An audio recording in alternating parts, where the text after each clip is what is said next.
Hey, welcome everybody. On today's show, the O3 models are here. Everything from O3 Mini to O3 Mini High. And now, just last week, we heard from Tokyo, we have the O3 Deep Thinking, which is currently only available to the Pro subscribers. But luckily, we have one of those on our show today. So we're going to be diving into all three of the models, talking about where we feel like they have competitive advantages, maybe where they fall flat, how are they different from O1, and what is like O3 and Deep Thinking connected with operator going forward, really tell us about where agentic workflows are going in the future. And I think there's definitely some insights there that we want to talk about. So today is the Daily AI Show, or this is the Daily AI Show. Today is February 4th, 2025.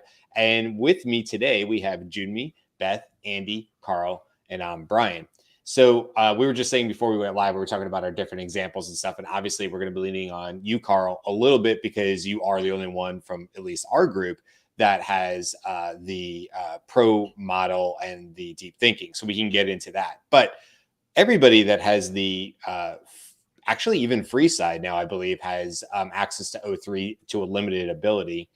And then obviously, if you're the plus subscribers, you have it as well, O3 and O3 Mini and O3 Mini High. It's hard to get out there. So we can kind of start anywhere here. I know I've played around with them all. I was just joking, and I can share my example of having O3 Mini High predict the Super Bowl because it does have web search, and that's something that a lot of people don't maybe realize is that it has the internet search to it. So we can start there for something fun. What do you guys think? Do you have a starting point that you think we should jump into? I'd like to just give a quick overview of what makes the O3 line different from the O1 line. They're both reasoning model lines, right? But there's a major distinction, an advancement that the O3 lineup provides. And so let me see if I can describe that. So OpenAI describes this type of reasoning as simulated reasoning, which is different from the O1 type of reasoning, which was basically inference time compute that just allowed the model a little breather to deep think about it for a few seconds or minutes before generating its response. So, but simulated reasoning transforms AI from a reactive system into one capable of proactive and reflective problem solving. So simulated reasoning allows the O3 models to autonomously pause, reflect, and evaluate their internal process. In the flow, like 20 seconds in, it can pause and examine its process and redirect that process. So it's checking and redirecting itself. Whereas the earlier reasoning models relied more on more explicitly prompted chain of thought steps, right? So think step by step, provide tokens in advance that are assigned to that think step-by-step process, but it's just a kind of a one-shot kind of thing. Whereas the new O3 line can do this iteratively and reflexively inside its process. So this kind of reflection enables an intelligent pursuit of an objective, which is better than just generating an answer based on inputs. So couple that with search and operational functions like operator, and this is the foundation for AI agents. Yeah, 100% agree. And thanks for the sort of the starting point there. I was saying that yesterday, and then I was saying it also to my boss, Jake, yesterday, that is really what's blown me away the most is that we went from sort of a static direction to something that definitely feels more dynamic, definitely feels more human in the sense that it'd be very natural for all of us to come up with a plan on how we're going to do research and then have maybe in mind, we know that I'd like to see what Wikipedia says about that, or I'd like to see what this says about it. But then for us, no humans, right? We're going to go to Wikipedia, and that may inform, depending on what information we got, they may trigger that next thought. So you have a plan. I think I'm going to go see these 5 websites because I feel like that's going to give me the information I need. But it's very possible that website 1 and 3 are better and should dictate more about how you go to the other websites or change. And that's, to your point, Andy, that's what I really see for the deep thinking side of it is that pivot.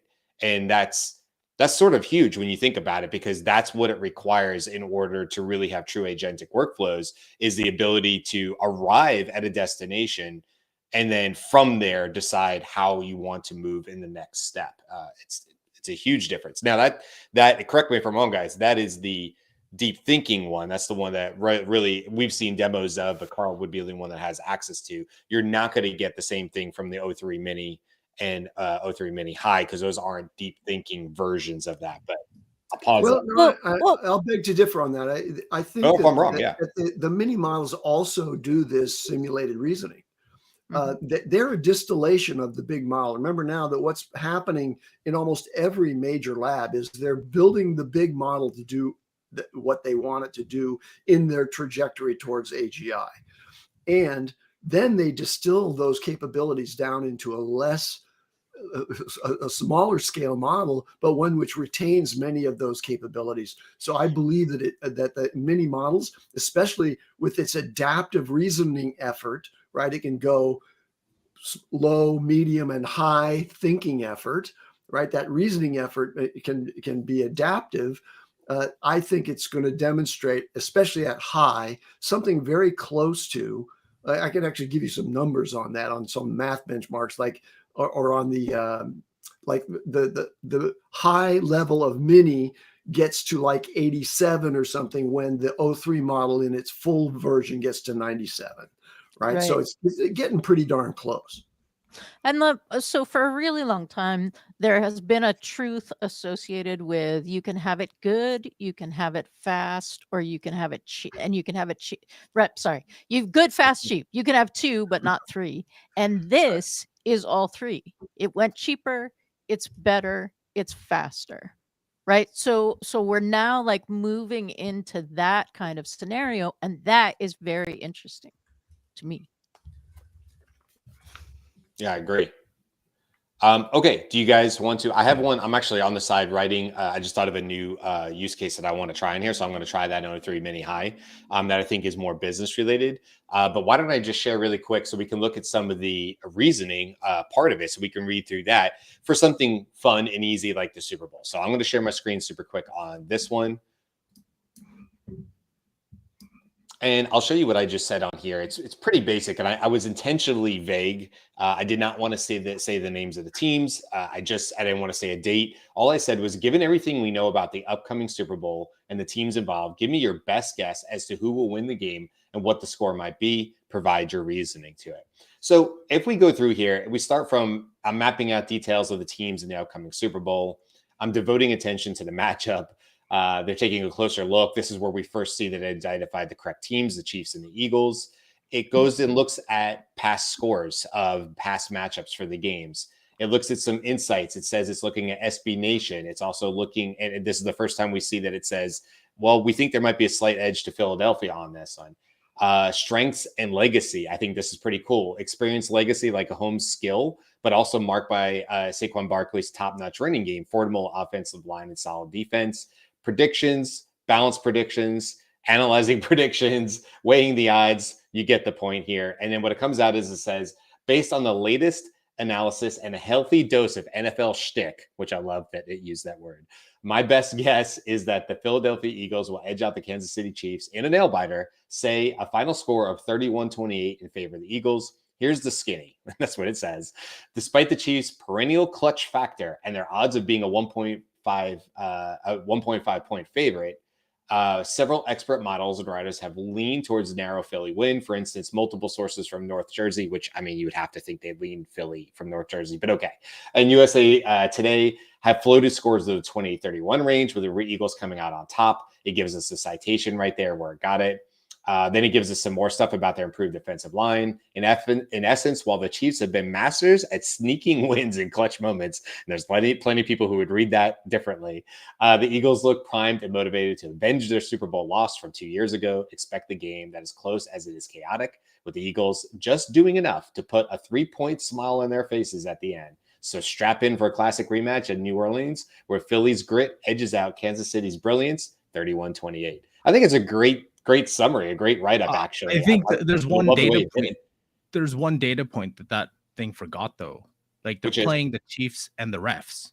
If you're just playing the Chiefs, then that's fine. But if you're playing the refs too, then can you add that data point saying, hey, the last 4 or 5 Chiefs games, they have been aided by ref calls. If you add that, I think that will switch the thing. I don't. Gareth agrees with you. We don't need AI to know the Chiefs are going to win, but it does know anything about the refs. In the refs, obviously rooting for the Chiefs. I want to see calling for the Chiefs. We'll see. We'll let that run, and we'll see while we're talking, and what we can see if. Let's see what it says. Balancing refereeing bias, balancing refereeing. Geez, like it's pretty significant. Did we break it? It says adjusting the score. Considering I told you. You knew it. Dismissal of biased allegations to clean the Chiefs' momentum. I'm proposing a final score of 28-27 for the Chiefs, or a game-winning touchdown in the final minute. It says, all right, let's crank up the conspiracy factor, Carl. While on a level playing field, my earlier model leaned towards the 28-31 Eagles win. If you believe, as many sideline heckler does, that the refs are practically handing out free touchdowns to the Chiefs, as a notation of our pal Terry Bradshaw has humorously come around to, then you got to tilt the scales. Factor in a little extra, quote, help from the officiating machine, and I'll adjust my prediction to a razor-thin 28-27 win for the Chiefs. That's hilarious. I love that it did that. It has a little bit of personality in there. That personality factor raises a point that I think it is going to be noticeable to everybody as they engage with these reasoning models in a chat conversation.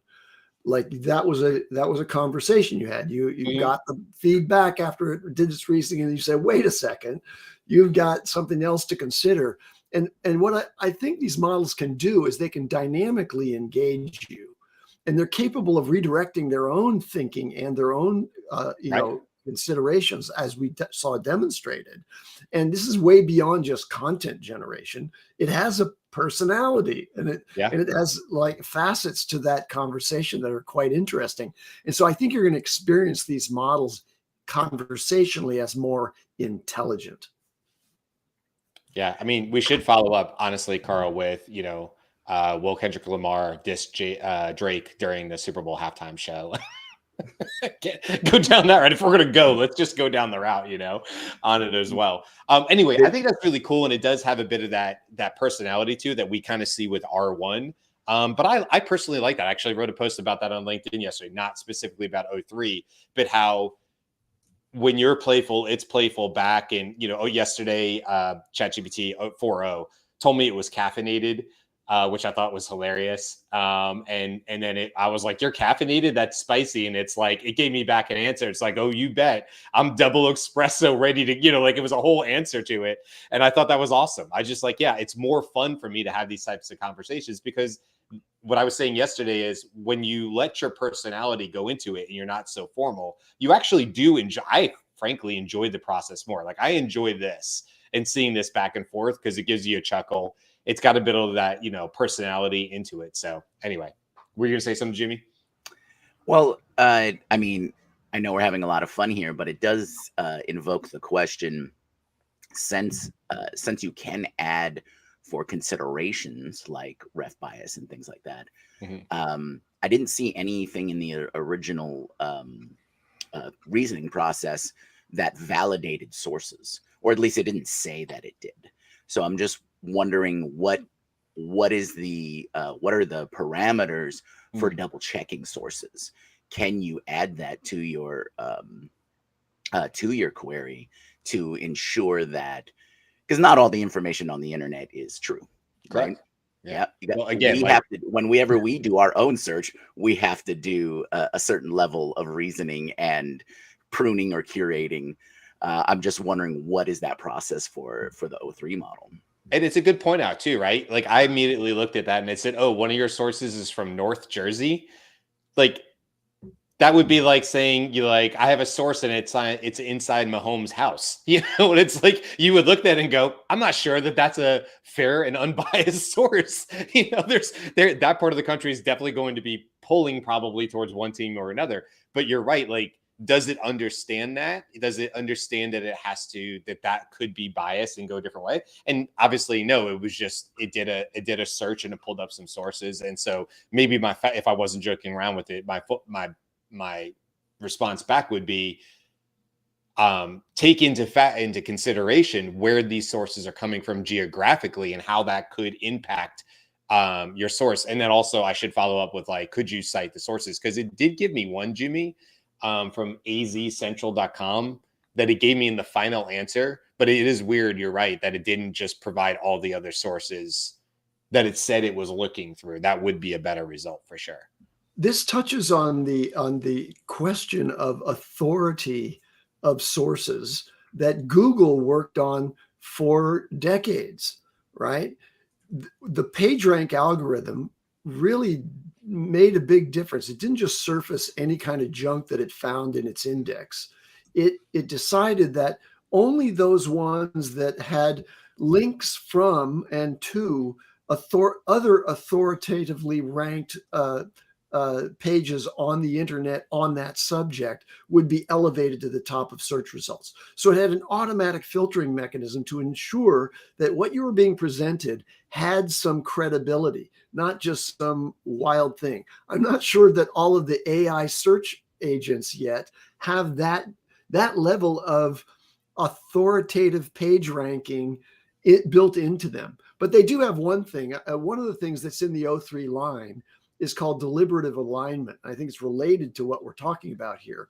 And that's the technique that uses the model's reasoning capabilities to evaluate the prompts that are being asked for safety, right? So that's just a little tiny step toward what I would really like to see, which is I want the reasoning models to evaluate all the sources that it included in its reasoning for legitimacy and authority, not just some, stray thing that seemed to be on target with respect to the query. So that gets into a really interesting piece. So Gareth in the chat has said, kind of gets to the point that AI will tell you anything.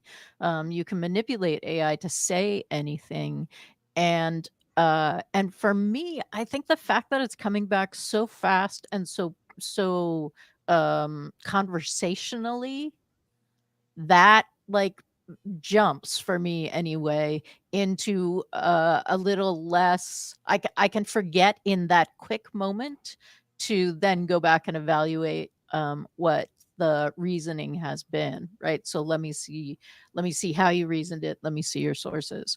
There was also a situation that was being discussed yesterday that sometimes it reasons in Chinese.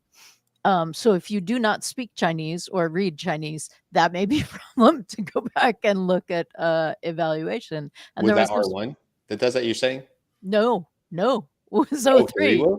It was O3. And there was some speculation that Chinese is actually a shorter language, potentially. So it is a shorter language just in general, I believe. But we don't know how tokens are counted in Chinese. It may be like an efficiency thing for the model, right? To be able to, since it can speak any language, to do some reasoning in a shorter representative way, and then be able to come back and give you an answer in the language you asked. I have not seen more about that, but that was a theme that was happening yesterday. Karl, are you able to show, do you have any like demos or anything like that from the deep thinking side of it? I know we can obviously show the O3 High and the O3 Mini, but do you have any that you've run through or things that you're impressed with as far as the deep thinking? Yeah, I could just do the exact same query you did in terms of the Super Bowl. Sure. Yeah, I mean, so same thing here, right? Now, okay, one thing that I've noticed though, really interesting. I asked a question about this. I kind of got a couple different answers. So if I go here, every single model I have has deep research on it. So really? I kind of asked the question, what does that mean? Does that automatically default? Because from what I read, it was It's using O3, but is it layered on top of the different models that we have here? Because I'm not sure. My understanding was that deep research uses the full O3 model. Although for its purpose, but you're set to O3 mini high here. So how's that work? Exactly. I'm going through O3 mini. O1 has deep research. O4 has deep research. And what I noticed is I ran deep research with O4. It has access to Canvas. But obviously, O3 mini high does not have access to Canvas. So I was able to, when I was using O4, when I did some research, I was able to export Excel, Word, like any type of doc files. But when I go to O3 mini high, it doesn't. So that was, to me, it was like, so that means, I think there's Riley from, I forgot, like one of the people I follow, his explanation was, you're just still seeing my the Super Bowl, right? Okay. Just let me try to find that, because he responded, as far as I can tell, deep research can be applied to all the models, basically, including O1 Pro. The way I'm understanding it is that deep research is a separate layer framework that essentially gets plugged into the selected model.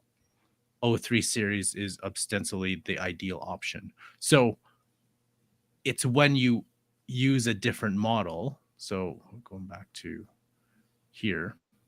Yeah. Well, first of all, I did this. Let's talk about that first. Let's talk about this first. So you can see from a reasoning perspective, it's a little different. So you have here, I'm working through idea that's crucial, blah, blah, blah. I'm thinking about how direct. So you can see a little bit. What I understood was the reasoning that you saw in O3 mini high are just summaries of its actual thinking, quote unquote. This is actually, I'm curious about this, searching this, I've reached out to this, and it's actually like saying what it's doing. So that's what Jyunmi was saying, like, this is what I want to see. It seems to me that the deep research is where we're going to get that, those citations, that level of, this is where I went, this is what the information I extracted, and this is what I did next. Yes. So that's what and funny enough, same prediction, right? Based on number one, like it based it all on, because it asked me too. It asked you who you want to win. No, it just asked me what specific data points do you want, detailed insights, and do you want purely statistical approach or include expert? I said general prediction, purely stats, everything. So that's what it kind of did. Took 3 minutes to do, and it gave me all the stats that you could possibly like, and then the sources were right.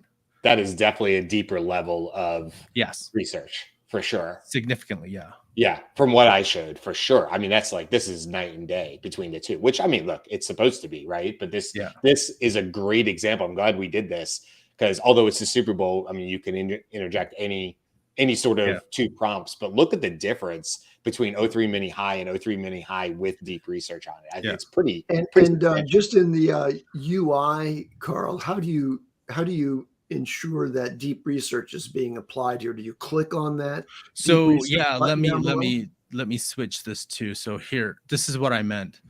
You have deep research here, you have deep research here, you have deep research here, you have deep research here. Every single model that we have has deep research. Hold on. Even legacy even so that's the thing. It's like, that's what I mean when I read the point by Riley. It is something that you have to turn on. You have to turn it on. Okay. I think that was the main question for me is, you have to press. It's not like web search, which can be activated automatically without forcing it on, but deep research requires you to click the button to make sure that it's on. But that's the thing. This is really interesting, because what I was going to say, Carl, is like, this is different than what I thought I heard the other day when they made an announcement in Japan. It seems to me that you, and then meaning Pro, and then Plus, are getting access to deep research. I really saw this as like, I thought it was an extension of the O3, but it kind of makes sense, because Sam Altman said in a X post, oh, by the way, this isn't the other thing we told you you're going to get with O3. That's coming in a couple of days. So and maybe it was just on me. Maybe I misunderstood when I watched the announcement that it was O3 related, but you're kind of showing that no, deep research was the announcement. It also happens to work with O3 mini high and the other models, which is different than what I thought. Yeah, well, that's what I was saying. It's like I first ran it just with regular 4.0 and I could use Canvas, right? I could use all the things here. But when I go into mini high, obviously I can't use Canvas. I can't even use the slash button. So, but that was nice when I was doing it with 4.0 because then I could export the research to actual documents that I could use. And that was my questions. Like, if I ran it on O3 mini high, would that impact the research at all or not? I'm not sure. I don't know. And I haven't tested it against itself, against other models, which is interesting on its own. So I'm like, if I do this and this, is that like deeper? Like, is it 2x reasoning? I don't, I'm not sure, right? It would be very, very OpenAI that if you ran them with each other, that it would be deep research or deep research or okay. So and also, are we moving from O3 mini to O4 mini, which is not the same as 4.0 mini, right? Like, what is happening? Yeah, what happens when 04 and 4.0 exist at the same time? I don't think they will. I think 4.0 will have morphed into kills 4.0. Like, yeah. And then they'll be merged. I mean, they've said that they will eventually merge the thinking models. So I think kind of what you're seeing Karl show right now is actually the future is like, there'll be some new version of 4.0.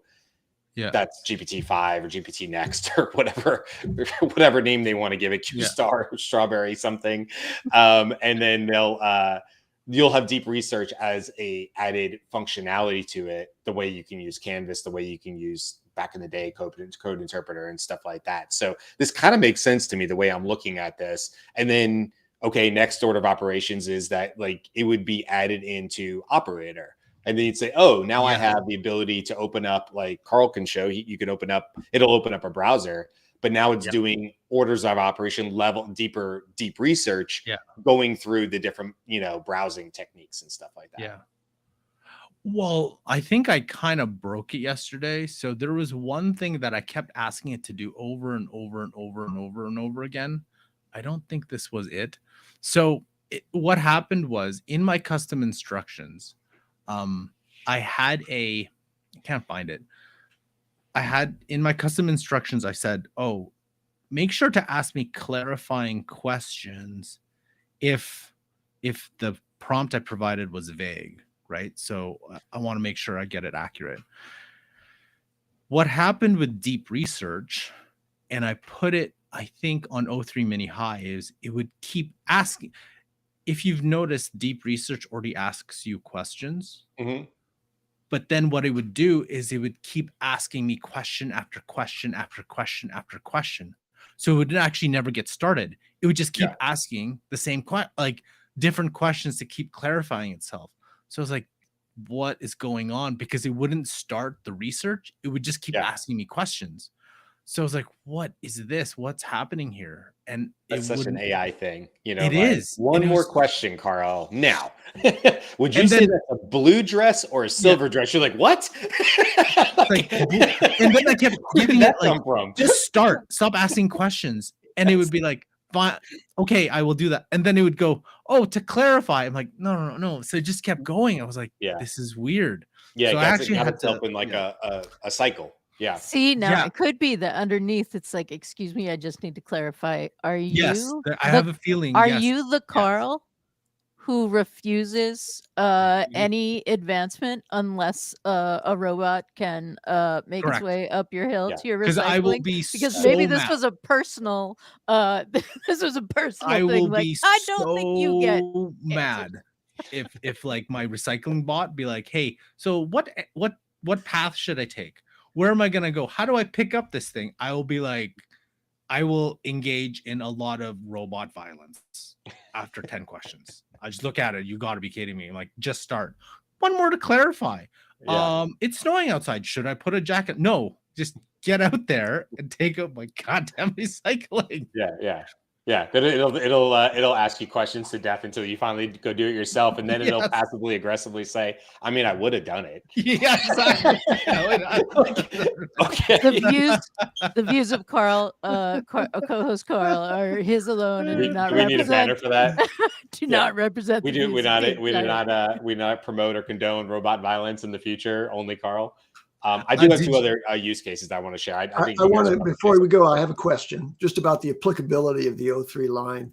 I know that projects, a feature that I like very much because it's like a more expanded and potentially collaborative platform for using OpenAI's models, is limited to 4.0. You can't use any other model than 4.0. Is that true for custom GPTs as well? Can you use the O3 Mini in a custom GPT? No, it's just 4.0. To my knowledge, it's just 4.0. I mean, you got to think with custom GPTs, we just got to a point where we got the advanced search in there. Yeah. So custom GPTs are usually a little behind the other ones. And honestly, if you could pick, I guess. But the thing with custom GPTs is like, well, I'll tell you just from the Perplexity. It's Perplexity, but Perplexity Sonar Pro, and Sonar Research, which is the latest one that literally came out yesterday from Perplexity. They all have varying, degrees of answers, and the thinking honestly sometimes breaks what that would be. So you'd have to be careful with it. It would definitely have to be on the admin side. You would not want a user selecting a model to run a custom GPT because it would almost assuredly break.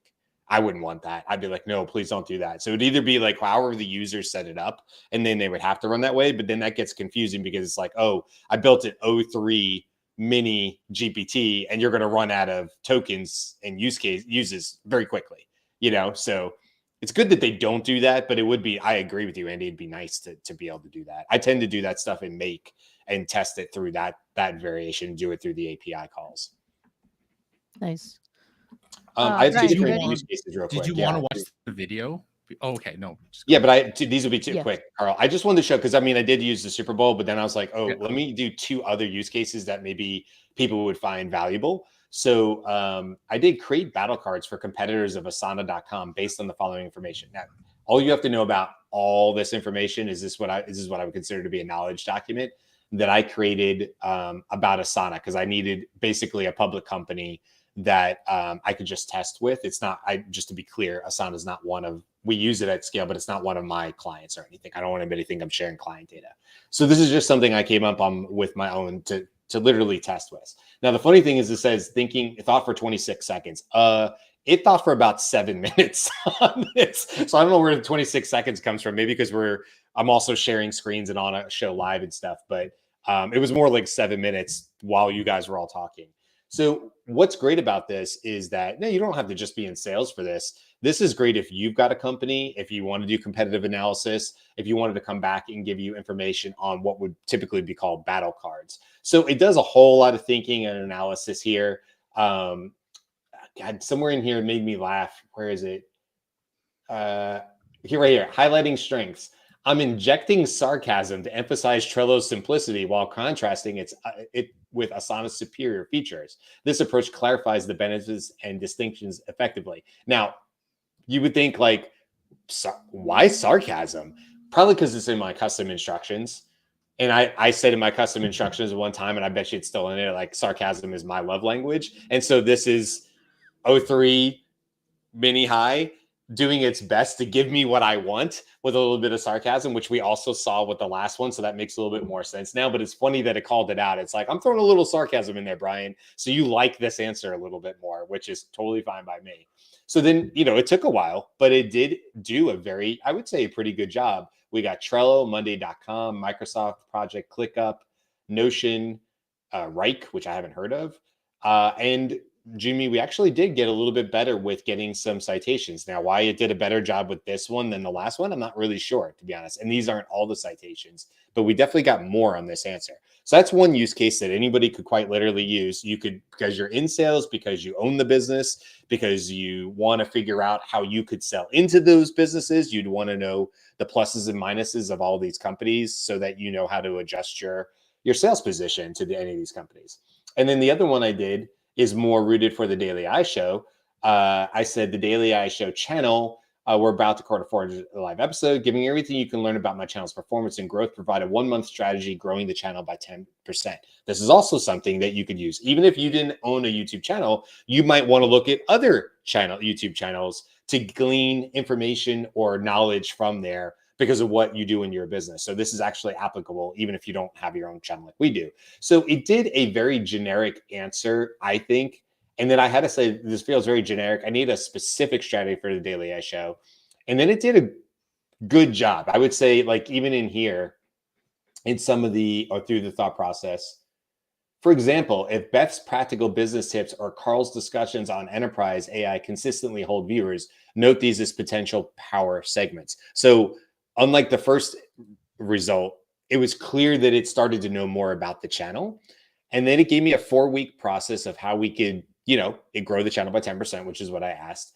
And then it gave us some bonus thoughts. And as a given our show titles of what you can see in the metrics and data, provide 10 shows that should have a better SEO title and tell me what they would be along with your reasoning. And then it did, in fact, go through. Now, I don't know how deep it went into the research or how far back it would scroll to see all the show titles, but it did come back and give us some, we're down here. Sorry, that's the reasoning still. Here we go. And then if you can see, I highlight over here, that is in fact an actual show title. As it went on, I started to think it was making up show titles because all of a sudden the citations start disappearing in there. And it almost like it got this far and was correct. And then from 4 to 10 without me validating, I feel like it might have started hallucinating and coming up with show titles as opposed to actually citing show titles. I'd have to go back and see if we have one called literally Understanding Neural Networks or not. It sounded a little like AI ethics in society sounded a little vague to me, not like something we would do, but perhaps an older SEO title would have done it. So, can you use it for SEO research? Can you do it to optimize things? Could I had it, optimize other things for our channel? It appears so. And I think those are both, 2 pretty good use cases for how you might use these reasoning models in order to make adjustments and stuff, especially from the SEO standpoint. Everybody deals with that, That's interesting. Okay. Yeah. Karl was gone. Hi, Karl, you're back. He might be back. I know you said he had to step away for like 10 minutes, right? Cool. I will hide you again. I think he has to step away for 10 minutes, and then he said he would be back at the end. So if he has, what was the video that he was going to share? It's in the, can you pull it up? I'll just put your screen back on. It's in the link is in the chat. For this show? The link is our private chat. Yep. I'll be back in 10, but here's the link to the video. I will do it. Thank you, because I don't see it. I don't see the link. Oh, interesting. We're learning new things about Talk Studio all the time. Here we go. Oh, it's in here. I'm sorry, Beth. I was looking in looking in Slack. My mistake. Oh, got it. Thank you for doing it. I was like, I don't see it in Slack. Our sister, like intelligent, can ask a question. And GPT-3 was very helpful and probably like the equivalent of like a really smart 4th grader. So imagine like a younger, brother or sister, like intelligent, can ask good questions, but not really doing any higher learning. Our GPT-4 was basically equivalent of a really strong high schooler, really ambitious high schooler, could kind of solve complex questions, knew the right things that it could ask, can give you really detailed reports. What we've seen with our OpenAI 01, our reasoning model, it's basically capable of like the very best PhD students. And the way that we kind of like think about this is we've tested it on a skilled human baseline. So we basically have our expert PhDs and our researchers, and we give it different questions. And basically what we find is the humans typically outperform our AI models. So GPT-4o, which is our most advanced model before, outperformed humans about 30% of the time. Now with our new reasoning model, and we're just at the start, we outperform humans 50% of the time.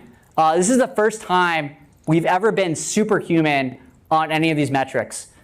So we've gone to that next level of kind of intelligence for how people are thinking about reasoning and content.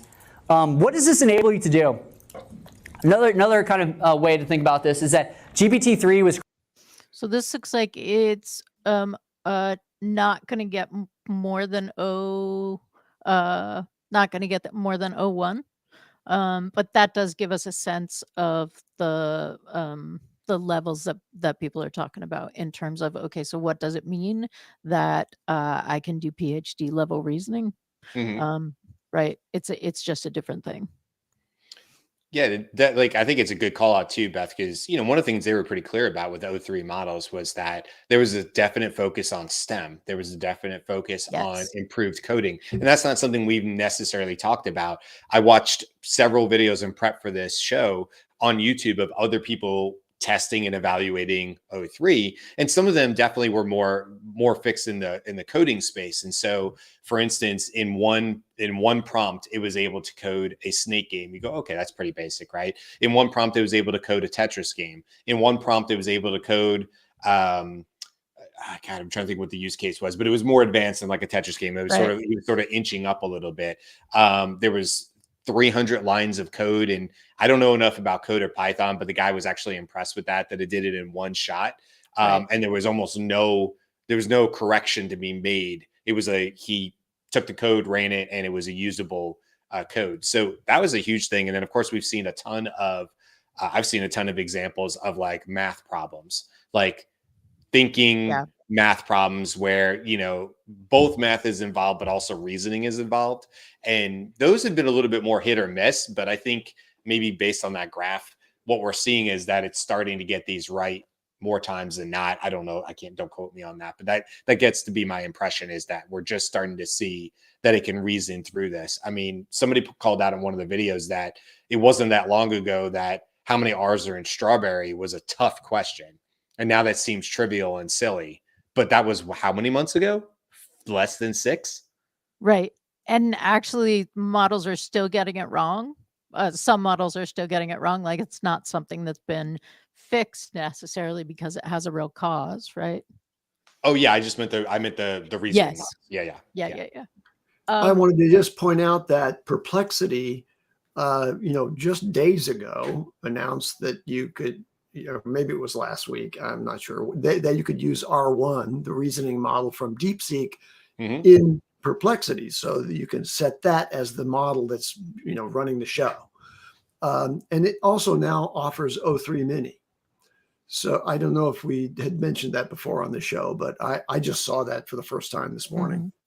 I haven't used it. I used the what they call their reasoning, their research model that I was talking to you guys in Slack about yesterday, where it's basically Perplexity plus R1, which is really, really cool. I mean, by far. But that's only available.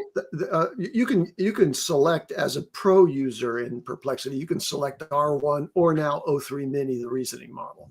So you get OpenAI or DeepSeek. But the one you're talking about, Brian, I believe is only accessible via the API. No, it's accessible. Sonar reasoning model API. If you do R1 in Perplexity Pro, like in the desktop, it will add that Perplexity research. It's that they added it to the API. So yesterday I ran it with multiple examples for my work, where I was running it through Make in the API. And the only issue I was having was actually token length. It wasn't timing out in Make, which sometimes will happen. It was running it through, but it was running up against token length because, and this is something that's important to know when it gets to costs and things like that, that Perplexity, I'm going to say the name, I think it's Research Pro, Reasoning Research Pro. Jeez. If I can find it really quick, I'll find the because it's like introducing, and they sent 2 of them. I'm sorry. It's Sonar Reasoning Pro. Just want to be clear and use the right name. Sonar Reasoning Pro. We talked about Sonar and Sonar Pro. This is Sonar Reasoning Pro. Right. And Sonar Reasoning Pro doesn't appear as an option in the dropdown in the Pro account that I have for Perplexity. Correct, because I don't think you would need to specify that through API, like in Make, it's a drop down because it's layering the power of perplexity over R1 and doing it first. And that's what I saw with the API. So I think that's the only difference, Andy, because you're right. A few days ago, I was able to get that. That's when I was like, oh my God, this is amazing. By far the coolest thing I've seen in the last 3 weeks has been that perplexity. And that makes sense to me because if you're using Make, you're using the API. You're not using perplexity. Correct. Yeah, Right. correct. Right. Yeah, and so just to be clear on what they're saying, we're pleased to announce that our more powerful Sonar Reasoning Pro API that's also powered by DC-R1, the API layers on deeper research and more cited sources. With our recent release of our Sonar models, our community has built, and they talk about Lex using Sonar, Global Intelligence using interactive maps, educational tools like World History Encyclopedia uses Sonar Pro for digestible historical knowledge. So, and they had like 2 emails that came out yesterday. Like Perplexity is on fire right now with what they're doing. But it just goes to show what you can do when you sort of layer on the expertise of that. But that's really cool about O3 being in there because I could definitely same reason. I could definitely see me wanting the power of Perplexity plus O3. Right. That's a lot. That's really, really cool. And then being able to pull those through the API is super cool too. Karl, we did show your video while you were gone. Where we were just sort of going over really quick as we're sort of wrapping up here. We're sort of at time, but just talking about like, we talked a little bit about the O3 and, the STEM side of it, the coding side of it, and talking about different videos that I watched and stuff like that, that showed what it could do. And then Andy was just mentioning that O3 Mini is also available through like Perplexity now too, which that's got to be within the last day or two, because I don't think I saw it in the last couple of days. Karl, do you with Pro have unlimited O3 Mini High? Oh, and you're not muted, but maybe you are. Yeah, we still can't hear you. That happens sometimes when people go. But this is fun because this means now Andy's on mute, so we can read Andy's lips and Karl's lips coming out. Yeah, and again, what I'm definitely seeing from both of them is Brian is my favorite, which it's weird that they say that a lot, but I can read their lips, and that's what I'm seeing. So call it what you will. No. So I muted myself. Yeah, I don't know. It's probably because Karl, you stepped out, I'm sure, and it grabbed whatever mic. Yeah, he's giving us the up and down on it. That's okay. Yep. Somebody was asking in the comments, and they were saying, somebody's asking, like, Cisco was asking, does anybody have the professional subscription? Karl does. So that's why you'll hear us often, hey, Karl, how to use Operator? Because Karl has the thing. Jude's saying $200 per month. That's steep. I don't think so, Jude. I think it depends on what your use case is. If you're just a general user, but I can tell you my boss just bought it because he sees the value of using it with what he's trying to look at and what we do at scale and all that kind of stuff. So, depending on the company, $200 a month is kind of just a couple pennies for an individual user trying to mess around with models. Yeah, that's obviously, it could be a little steep, but it totally makes sense what Karl's got going on at a 0 to 60.ai and in the consulting he's doing. It's part of why I'm asking, because initially all the users of O3 Mini were talking about, one-shot code, the kinds of things that we've talked about on the show today. But recently people have turned to how great a writer it is. And I think Karl was one of the people who said that. And that for me, that starts to shift. So if you can code, you can write, you can search the web and give me really great citations for what you're coming up with. Now you're starting to get to an all-purpose thing that might be worth $200 a month because you can get rid of things like Claude. And Karl said this also yesterday. I'm starting to see more people with this bump, R1 and then the O3 deep research coming out. And the O3 models, I'm seeing more and more people saying, yeah, no, we're not even going to talk about Claude anymore because it does not have these other things. And I still use Claude because I think it's my favorite writer. And I would not choose a writer that I could only use 50 times in a week Like that's just a little too on the edge for me. I'm not waiting till next week before we finish this writing project. Thank you very much. So Anthropic hasn't released anything new for a while. No. But you've got to believe they've got something really special. 3.5, right? Coming to up. answer your question, Beth, and I know Carl's still trying to get his mic to work. He's but trying to like bump in but you're still quiet. For Plus, O3 Mini is 150 a day. O3 Mini High is 50 a week. Yep. O1 is still 50 a week, separate from the O3 Mini High quota. Pro is near limitless.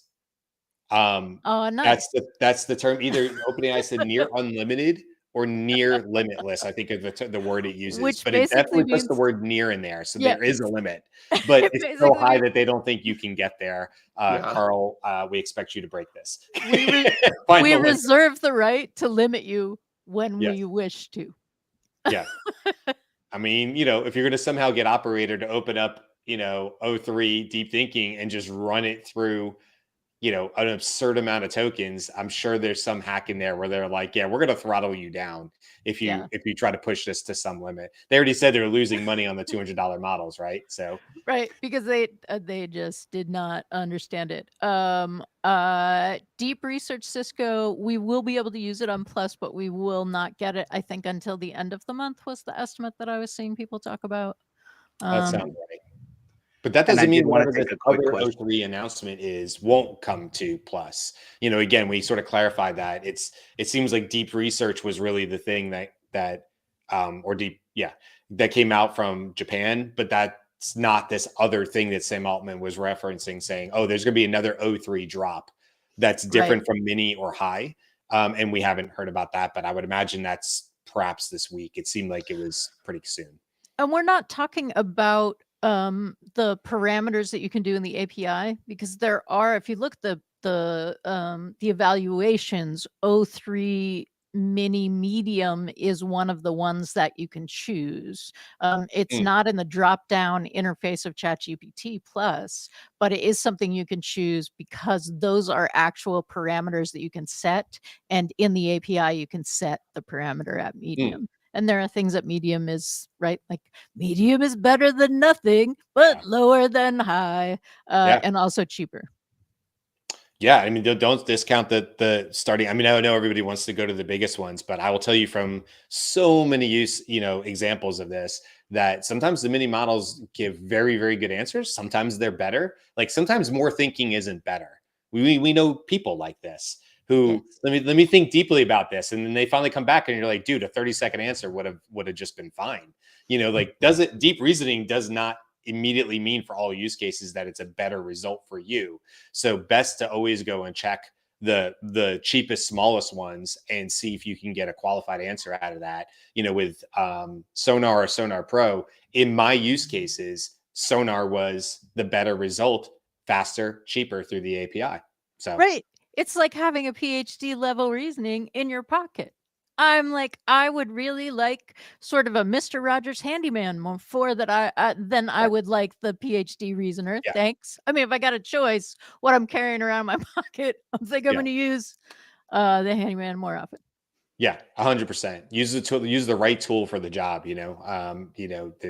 There's reasons to use any and all of them. And as we see more of this, that's going to become, I think we'll have to use more of them. And then in time, the models will pick the right choice based on our query. So what our prompt says will kick it down one road or the other. And I think in time, we won't really talk as much about, I used O3 Mini High. We will just put a prompt into ChatGPT.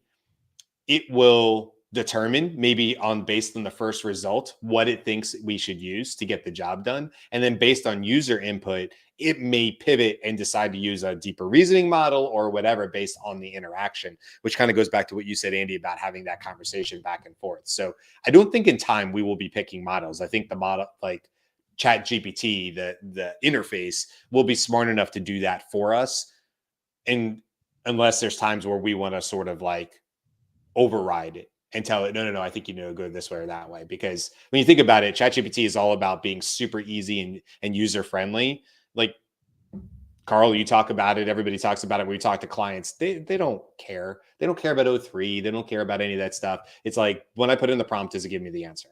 No, but they do care about results, right? Yes. So things like, I mean, what are we going to do? Hey, so I gave you this thing, you gave it back to me. It's crap, right? So do I say it's crap? Do I say, hey, use your higher level model? Do I, right? Like those kinds of things. When it gets, when it starts happening behind the curtain, all I can say is it's crap or I'm crap, right? Often, if you're if you're getting really bad results from your interaction with AI, that may not be AI, and that may be the way that you're prompting.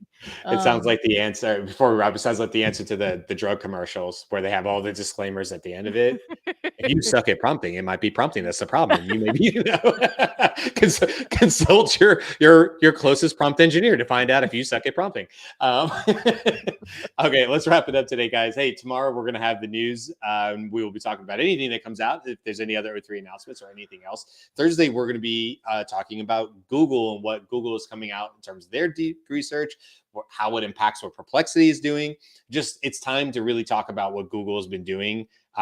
Very low key, honestly. If you haven't seen like Whisk and some of the other tools that they have, super cool.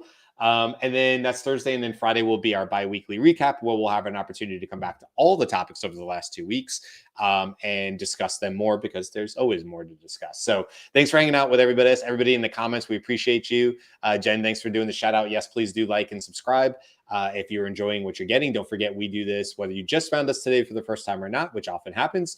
We do this every single weekday at 10 a.m. Eastern, Monday through Friday. We haven't missed a day yet. Next Friday, not this Friday, but the following Friday, happens to be Valentine's Day, is our 400th episode. And in that episode, it's going to be all about our fans, our folks in the audience. So it's going to be very audience centric, and we're going to be reaching out to you guys for more feedback for that show. So keep that in mind as well. Have a wonderful day, and we will see you guys tomorrow on Wednesday for all the latest AI news. Until then, bye, everybody. Aloha.